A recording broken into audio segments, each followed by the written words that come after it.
sexta, o Globo Repórter cruza a fronteira sul do Brasil para mostrar como é a vida no país menos violento, menos corrupto e mais alfabetizado da América do Sul. Nas cidades não existe engarrafamento e a internet é gratuita para todos. Nas ruas o que se vê é uma tranquilidade que impressiona. Nas escolas públicas, cada criança tem o seu computador e os aposentados são valorizados pela experiência. Está na lista dos 40 melhores países do mundo para se aposentar. E ainda as belezas naturais e as praias fascinantes desse lugar muito especial. Nesta sexta, no Globo Repórter. Olá, você que está ligado na internet. Conheça o país do bem viver. Na mesa, a melhor comida do mundo. A carne de fama internacional assada em fogo de lenha.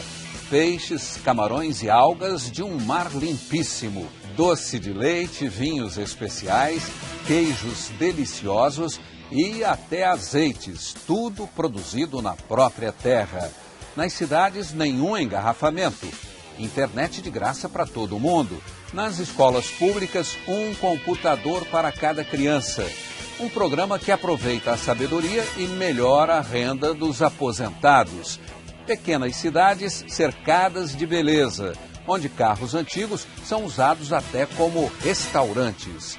No campo, paisagens europeias, a tranquilidade da vida nas fazendas, a maior floresta de umbus da terra, estranhas árvores com até 500 anos de idade, praias fascinantes e o charme de um litoral que atrai gente do mundo todo.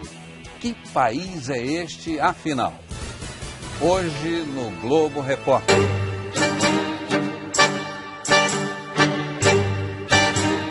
Bem-vindos! Estamos no Uruguai.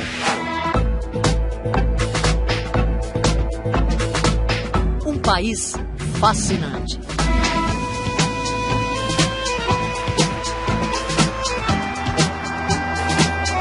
Terra do Pampa, que se estende sem fim.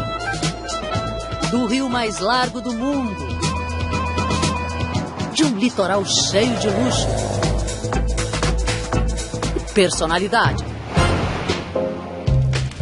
Do assado na brasa. Do doce de leite. E do mate. Um lugar onde a gente não percebe pressa e nem corre-corre. Ao desenhar o seu mapa, o Uruguai ajudou a definir parte de nossa fronteira. Acontece que essas terras, banhadas pelas águas doces do Rio da Prata e pelas praias da costa atlântica, sempre fascinaram. Entre os séculos XVI e XIX, espanhóis, portugueses e até brasileiros brigaram por elas. Agora o Uruguai chama a atenção de novo, mas não de conquistadores. Ele é o queridinho da vez de quem quer ver ou morar num país onde se vive muito e como antigamente. Montevidéu nem parece capital de um país. Tem mais jeito provinciano que cosmopolita. E olha que metade da população uruguaia vive aqui. Entre as ruas, sem engarrafamento, rodeadas por árvores, exibe um dos caminhos mais charmosos da cidade. A Rambla, esse calçadão com 20 quilômetros, debruçado sobre o Rio da Prata, que liga a cidade colonial à cidade moderna. Aqui não tem blackout nem engarrafamento. E os motoristas encontram nas ruas mais gentilezas que faróis. A capital uruguaia tem um ar de nostalgia espalhado pelos jardins, casarões e prédios que exibem na fachada estilos arquitetônicos dos últimos 2 séculos. O Teatro Solís é uma das construções mais lindas da cidade.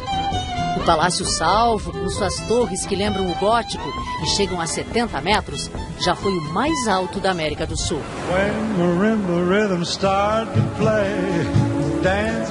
E é uma fonte mágica que, diz a lenda, realiza apenas um desejo: amor. A ela não são dadas moedas, mas cadeados com nomes de apaixonados. Eles representam o desejo de amantes que sonham em ficar juntos para sempre. E quantos amantes já fizeram pedidos à fonte? E no meio do caminho há uma porta, antiga, imponente. É a porta da cidadela. o que restou da muralha que protegia Montevidéu colonial de 1714. Nas ruas, o que se vê é uma tranquilidade que impressiona. E o que se sente é um cheirinho de fumaça no ar.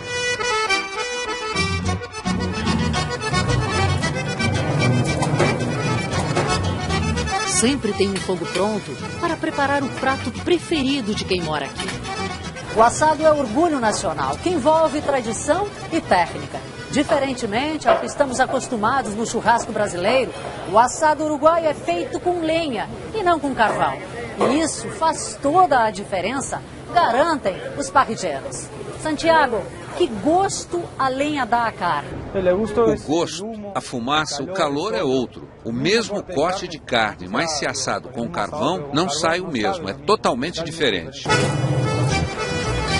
Enquanto controla o ponto das carnes, Santiago me conta que aprendeu tudo com o pai, ainda quando era pequeno. E um dos orgulhos é a batata doce glaciada. Irresistível. E o preparo é quase um ritual. Bastante açúcar. E agora o segredo, que isso é sensacional. Essa hora é sensacional. Olha o barulhinho.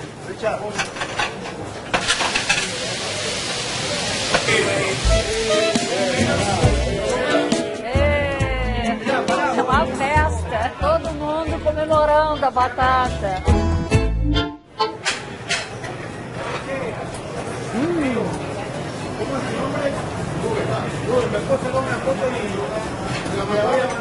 Assada e ela fica crocante na parte do açúcar. Realmente simples, mas deliciosa. Na grelha vai um pouco de tudo. Carnes, linguiças, miúdos, pimentões, abóboras, cebolas e tomates. Produtos que vêm direto das grandes e tradicionais estâncias e das pequenas propriedades rurais. E o Uruguai está cheio delas, com pessoas que vivem da terra, do que colhem dessa terra fértil e generosa. São lugares de lindas paisagens, com casinhas distantes e povoados que são uma graça. Esse é o povoado Éden, onde vivem 200 pessoas.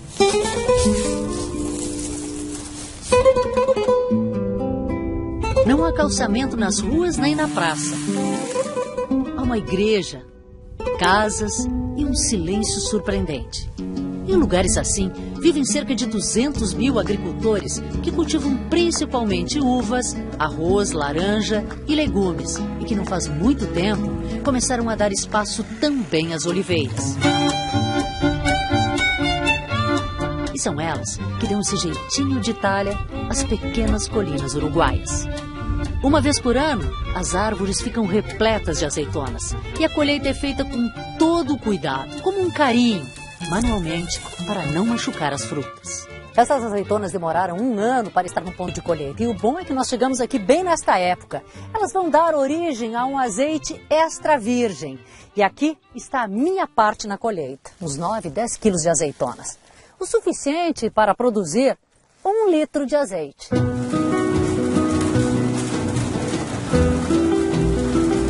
As azeitonas vão direto da colheita para a moagem. O aroma liberado durante o esmagamento da fruta é um perfume. E foram as azeitonas que levaram de volta ao campo Isabel, a engenheira química que se especializou na arte de degustar óleos. Agora nós vamos degustar um azeite. A Isabel vai mostrar como é que é esse processo. Vamos lá, Isabel. Certo. Primeiro que fazemos é servir uma quantidade pequena de azeite. Isabel me explica que preciso girar para aquecer um pouco, pois o azeite é bom consumir aos 28 graus. É um jugo de fruta. Sim, como um suco de fruta. E nessa degustação, ao contrário do vinho, o azeite, a gente engole. O sabor a gente sente na boca e o picante, que é uma virtude do azeite, ao contrário do vinho, que é um defeito, a gente sente na garganta. Então, só engolindo com a vantagem Exato. que não ficamos bêbado, borracho. Você pode beber tudo o que você quer. Mais do que uma profissão, Isabel faz dessa atividade um estilo de vida.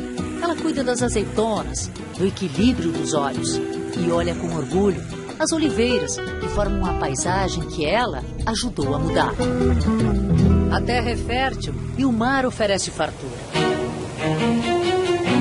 Grande parte da boa comida que vai à mesa vem dessas águas geladas e agitadas. As feiras, todos os dias, oferecem a pesca da noite. Camarões, lagostas, peixes, lulas.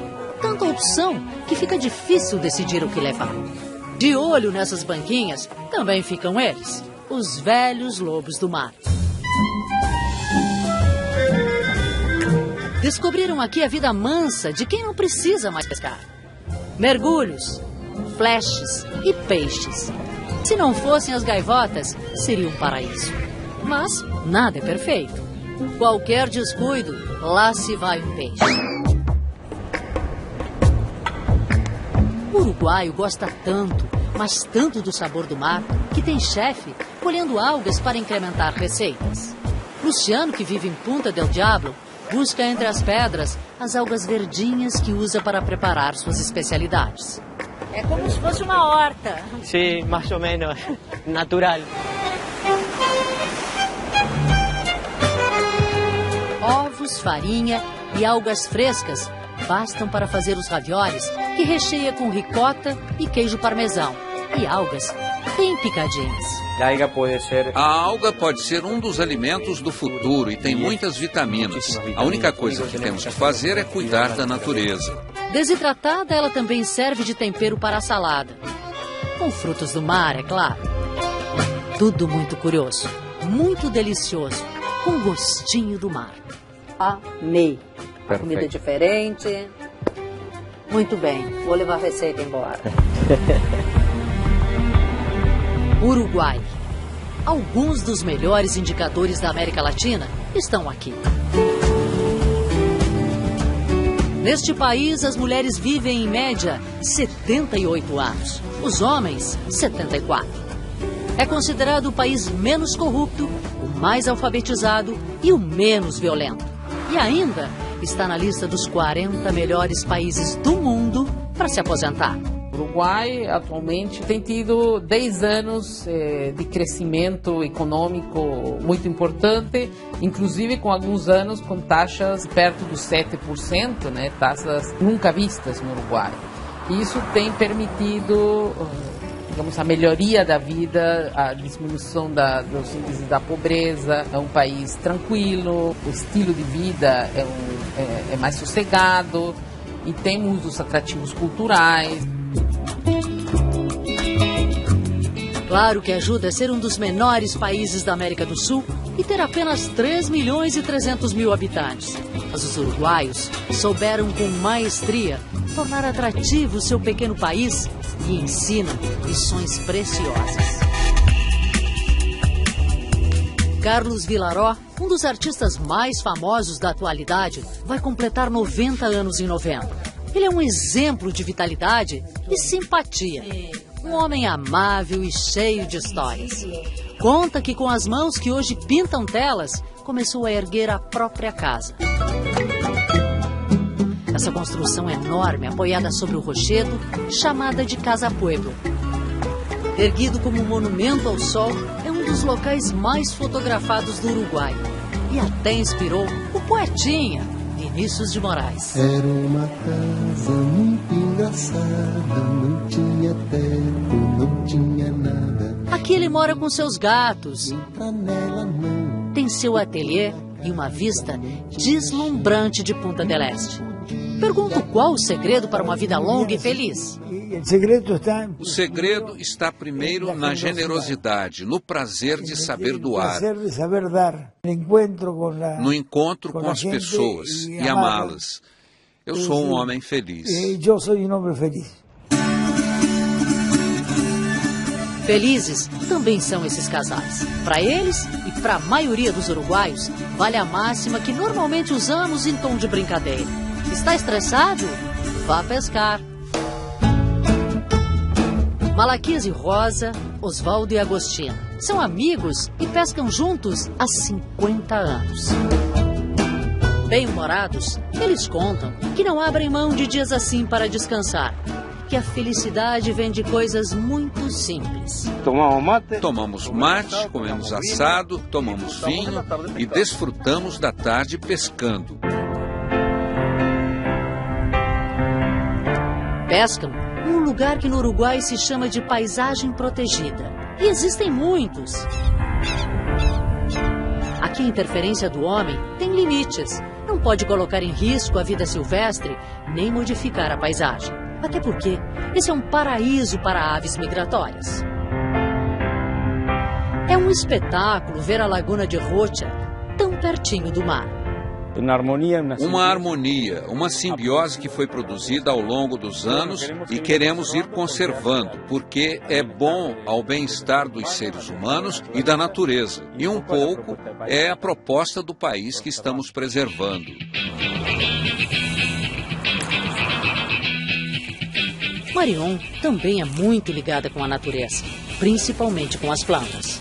Tem um coração tranquilo e mostra com orgulho as suas receitas de vida. Esta é uma planta muito procurada pelas mulheres. Porque cura celulite, centelha asiática. Formada em botânica aos 70 anos, ela decidiu não parar. Na lojinha de chás e ervas medicinais, recebe os amigos e transmite os conhecimentos que aprendeu com os antepassados e que aprimorou na faculdade. É feliz aqui, nesse encontro de saúde com as plantas. É meu pensamento. Penso que não passamos uma única vez por este mundo, que passamos muitas vezes. Então as coisas queridas são tão queridas que parece que vieram de muito tempo antes. Eu as tenho incorporadas comigo de muito tempo. Estou muito contente com o que faço. Estou muito contenta com o que hago. E as plantas, elas podem curar mesmo? Sim, claro que sim. Para esse grupo, felicidade e vida longa tem a ver com atividade, convivência e o prazer de fazer o que gostam. Normalmente se encontram em associações como essa, que reúne 600 pessoas. Eles pagam uma pequena taxa e têm direito a uma infinidade de cursos, como línguas, artes, canto, tai chi chuan.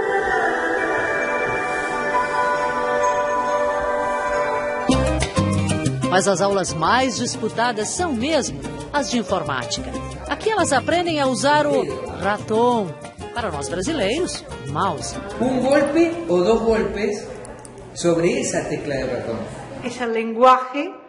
Essa linguagem que nós idosos teremos que conquistar para que possamos nos entender com nossos filhos, netos, enfim, com as gerações mais jovens.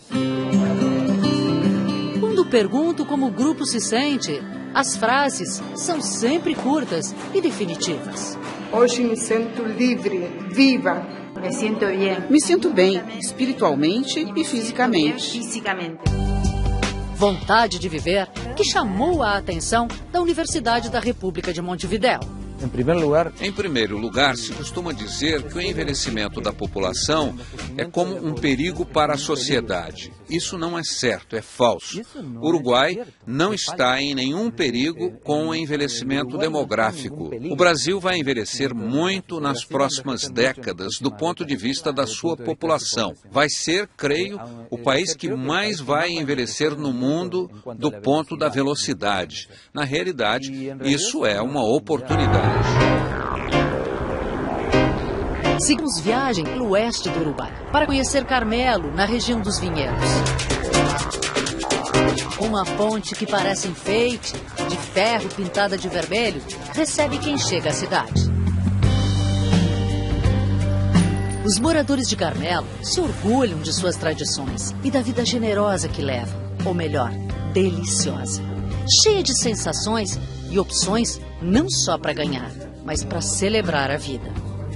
O Uruguai tem muitas receitas para conquistar o paladar e colocar na mesa produtos de qualidade. O doce de leite é um dos melhores do mundo e o queijo produzido aqui também está conquistando fama.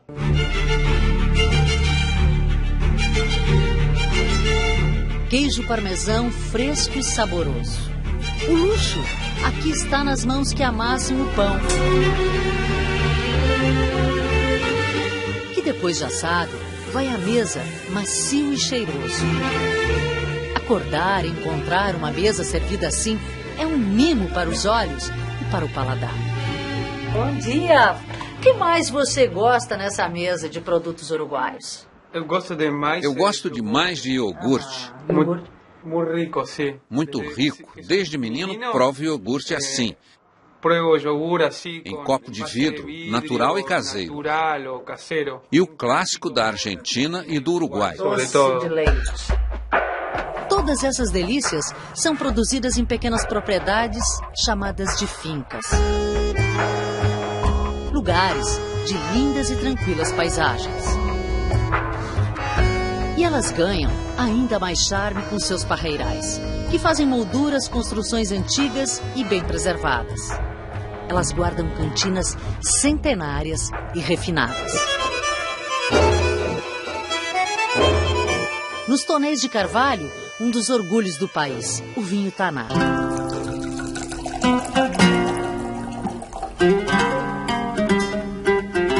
A enóloga Valéria Ciola me explica que o Taná é uma especialidade dos uruguaios. Um vinho forte, de personalidade, que harmoniza muito bem com os queijos uruguaios mais suaves. E nessa mistura deliciosa de pães, vinhos, queijos e presuntos. Aqui se produz um pouco de tudo. O que isso tem a ver com a cultura do Uruguai? Muitíssimo, porque o Uruguai é um país... Muitíssimo, porque o Uruguai é um país agrícola. Quem nos visita, creio que pode ter uma experiência sensorial única. Nós temos as adegas, os vinhedos, podem degustar os vinhos acompanhados com nossos queijos.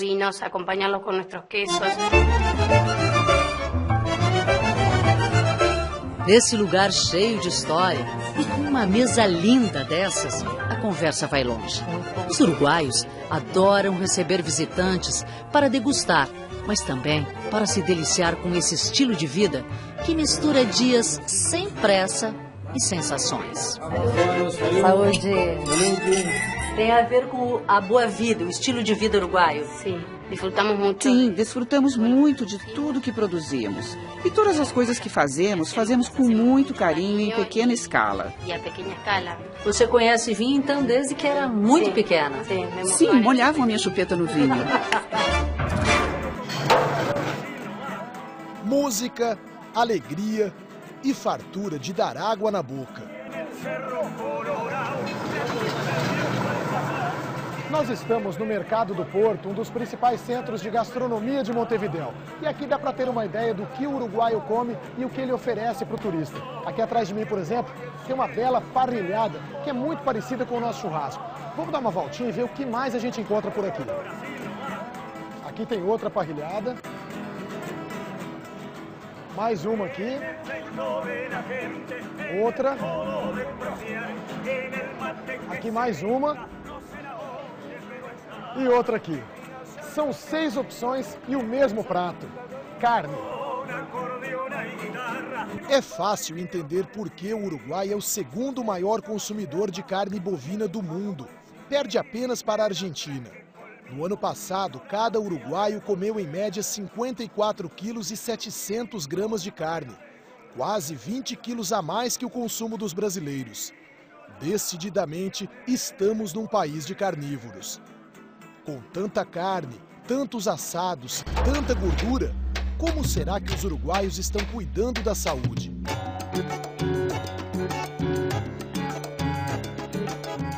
A ciência já descobriu que dentro dessas garrafas existem substâncias que fazem bem à nossa saúde.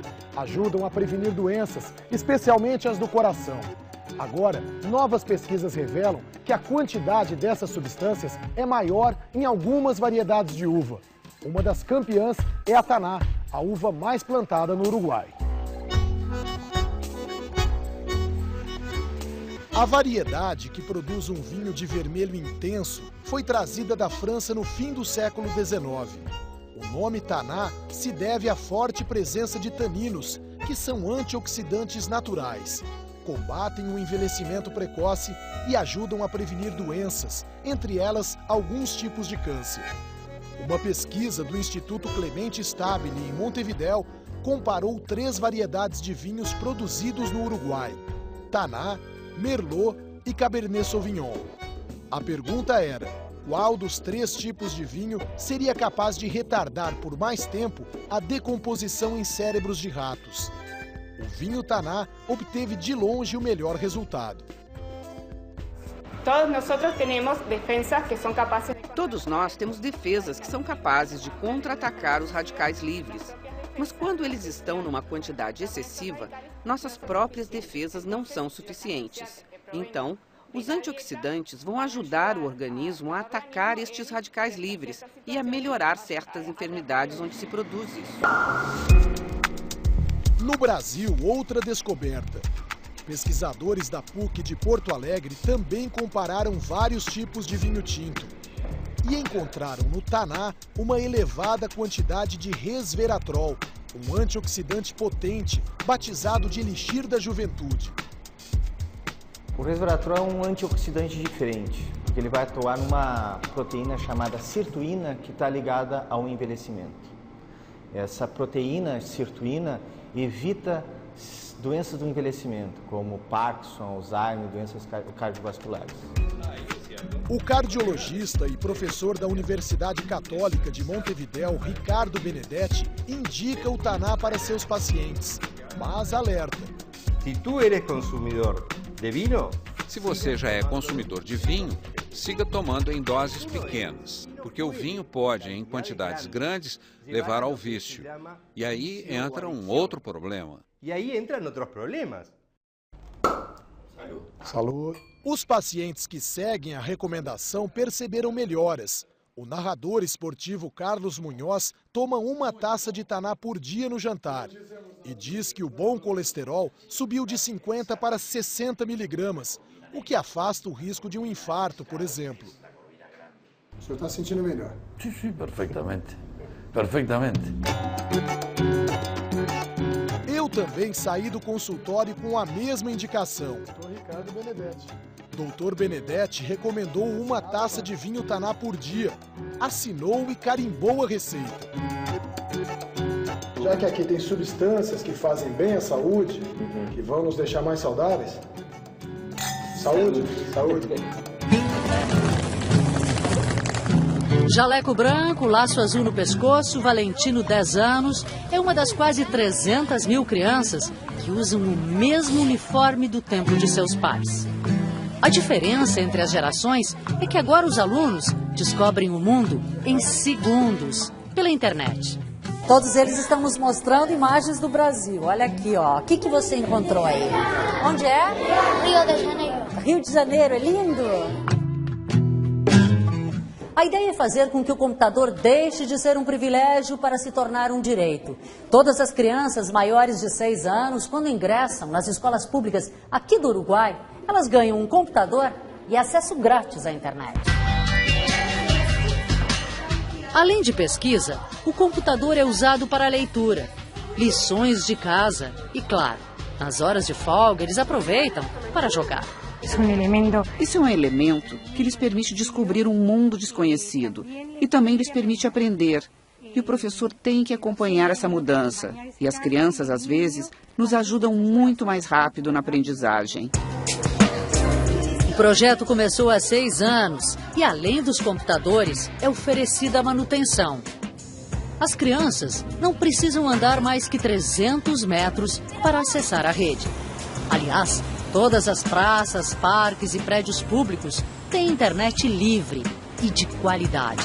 Um serviço que é oferecido de graça também pelo comércio. A aula acabou e a família do Valentino está reunida aqui na praça. E as crianças, ao invés de estarem por aí correndo, olha só, no computador. Vamos ver. Valentino, dá para conectar a internet aqui na praça? Sim, dá. É uma ferramenta fácil de utilizar. Permite navegar pela internet, buscar coisas úteis, programas. Você sabe usar o computador como o Valentino? Me ensinou o Valentino. Os computadores fazem parte dos planos para capacitar quem começa a vida no Uruguai. No tempo do seu Luiz, não existia essa facilidade. Ele já está aposentado, mas também faz parte de um plano e voltou ao trabalho. Desta vez, para ensinar, na prática, tudo o que sabe sobre construção civil. Sou jovem ainda, penso, com 64 anos, e quero fazer algo. E o que melhor que ensinar quem não sabe para capacitar as pessoas que entram no ramo pela primeira vez. Os aposentados uruguaios ganham em torno de 15 mil pesos mensais, pouco mais de R$ 1.600. Quando voltam ao trabalho, nesse projeto do governo de compartilhar experiências, quase dobram a renda. Recebem 12 mil pesos por 20 horas semanais. Era um desperdício. Era um desperdício ter gente com experiência, os mestres de obras aposentados em suas casas sentados, tomando mate, quando poderiam estar dividindo seu conhecimento com outras pessoas.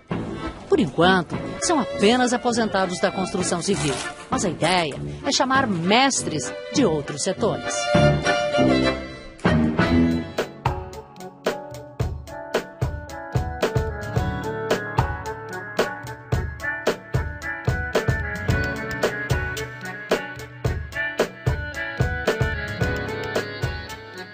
Bem, Sandro, o programa mostrou muita coisa lá no Uruguai, mas obviamente o programa tem um tempo, uma duração e não mostrou tudo. Agora, o que é que não só você e a equipe, que a equipe foi um cinegrafista, um produtor, um auxiliar técnico, e tivemos 2 parceiros que conduziram o nosso motorhome lá pelas estradas do Uruguai. Vou aproveitar para apresentar o pessoal que participou da produção. O nosso auxiliar técnico, Paulo Evaristo. Tudo bem, Paulão? Tudo bem. Tranquilo. O nosso produtor, jornalista James Alberto. James, foi bom trabalhar no motorhome? Foi muito bom, ajudava, facilitava para chegar nos lugares. A gente acordava cedo, dormia tarde, trabalhou muito, então facilitou bastante. Claro, quem filmou isso tudo foi o repórter cinematográfico Carlos Costa, e a gente teve também um pessoal de apoio. O nosso motorista, o Augusto, o nosso copiloto e navegador, o Iguaçu. Eles estão preparando um cafezinho, e essa é uma das vantagens de trabalhar no motorhome. A gente pode escolher a paisagem para improvisar uma refeição. Agora, por exemplo, a gente está aqui no Forte Santa Teresa, no Chuí, fronteira com o Brasil. E o que você não mostrou no programa que você gostaria de mostrar? Você sabe que tem uma coisa que chamou muita atenção da gente, foi em Montevidéu. Montevidéu é uma cidade curiosa, é uma capital e ela é ao mesmo tempo uma cidade tranquila. E, Sérgio, eu não sei se é porque a gente está tão acostumado com a nossa correria, com o nosso trânsito aqui, uma coisa que me chamou muita atenção é o respeito ao pedestre. Atravessar uma rua em Montevidéu, pisar na faixa de segurança, é o sinal automático para o carro parar. E o carro para. O carro para. Isso é surpreendente. A gente conversou com o escritor, com o Eduardo Galeano, que ele é apaixonado por Montevidéu, e ele deu uma definição bem bonita da cidade e da paixão que ele tem pela capital do Uruguai. Eu nasci aqui, em Montevidéu, estou muito contente de ter nascido aqui, eu amo essa cidade. Montevidéu é uma cidade onde ainda é possível caminhar e respirar, que são 2 atividades importantes, respirar e caminhar. Caminhar na beira-mar, deixar que as pernas resolvam as contradições da alma. Daí eu estou... Cada caminhada é uma poupança de fortunas imensas que senão eu estaria gastando no psicoanálise.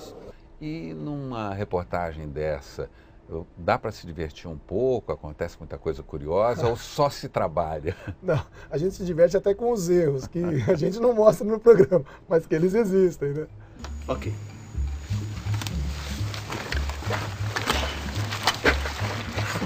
Ah, não acredito.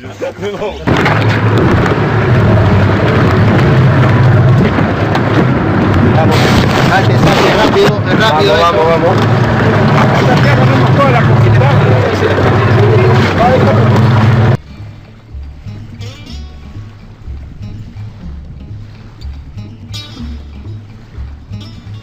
Fala sobre o motorhome, que foi uma experiência nova para você também. Eu acho que a gente não conseguiria mostrar esse Uruguai que os brasileiros não conhecem se não fosse dessa forma no motorhome. Porque fomos a cidades tão pequenas que ele nos serviu de acomodação, nos serviu de meio de transporte, lugares onde não tem aeroporto, a gente não chegaria de avião. Para levar o carro, para ir de carro, para levar o nosso equipamento, teríamos que ter 2 carros, pelo menos, para levar um só equipamento, outra equipe. Então ia ficar um pouco complicado. Então ele foi muito prático nesse sentido. A gente chegava, já estava em casa, né? Sim. E fomos muito bem recebidos. Assim, o uruguaio, ele é caloroso, as pessoas foram muito gentis, muito generosas com a gente não teve problema de segurança em lugar nenhum, estacionávamos na rua, em Montevidéu foi assim, em Punta del Este foi assim, no interior, Taquarembó, Minas de Corrales, por onde passamos, fomos muito bem recebidos, às vezes nos ofereciam até lugares assim, olha, fica aqui em frente à delegacia, né? Então tá mais protegidos impossível, né? E esse interior uruguaio, como é que você viu essas cidades do interior, cidades bastante prósperas, bastante tranquilas, não é? Como é que você viu isso tudo? Muito bonito, são lugares assim belíssimos, que vale a pena fugir um pouco da rota de turismo convencional, que às vezes se limita às praias, aos balneários, para conhecer esses lugares, porque tem uma riqueza e tem um potencial turístico a ser explorado. É fantástico, assim, imaginar que a gente ia encontrar ouro no Uruguai. Se bem que para chegar até o ouro eu penei bastante, viu? O seu Tito, o nosso guia e garimpeiro, velho garimpeiro, ele estava mais preparado que eu para ir atrás do ouro, viu, Sérgio? O Dom Tito é mais esperto que a gente, ele veio com uma alpargatazinha. Claro. A gente veio de escala. Claro,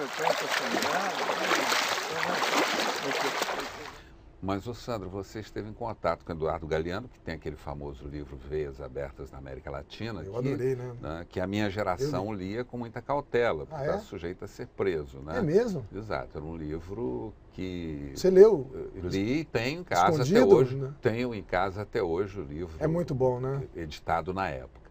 Mas então ele fez algumas colocações para você sobre o comportamento do povo uruguaio, né?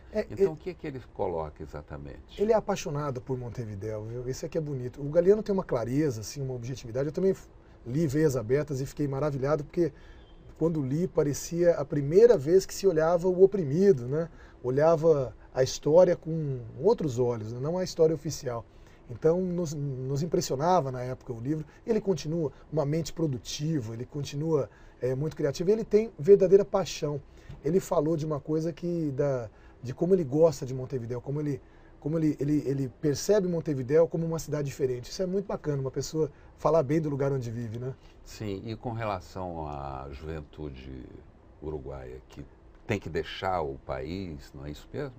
Ele lamenta, ele acha que isso precisa ser corrigido de algum jeito, porque, veja só, um país que cria uma educação fantástica, que eles têm 97%, 98% de alfabetizados a partir dos 15 anos. Isso é maravilhoso, né? E tem uma qualidade de ensino até a faculdade que também é muito boa, e depois não consegue aproveitar essas pessoas, ele chamou de essa é a nossa tragédia. Mas, ô Sandro, então o que eu até já vi em filme, o povo uruguaio parece um povo triste, nostálgico. Você observou isso lá? Há uma tristeza, as pessoas estão um pouco desiludidas, desanimadas. Talvez seja a impressão que deixa pela pequena quantidade de jovens que a gente viu. Falta alegria do jovem. Talvez seja essa a impressão.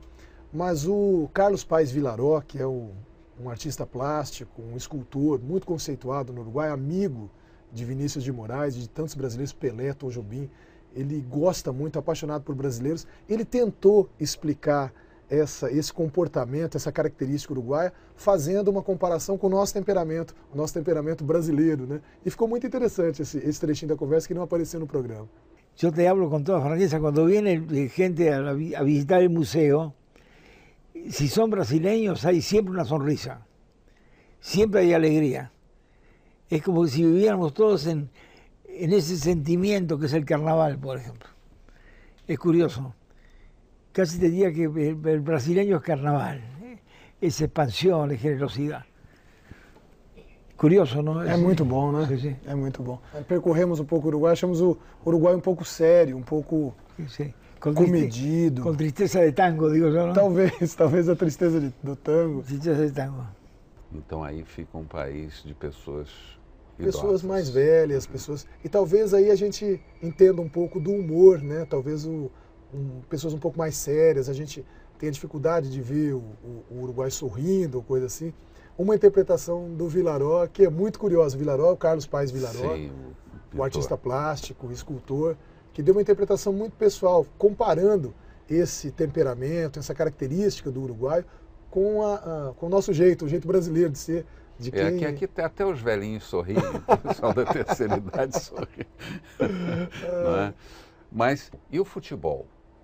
Como é que está o futebol uruguaio? Não vai muito bem o futebol uruguaio. Né? Não vai.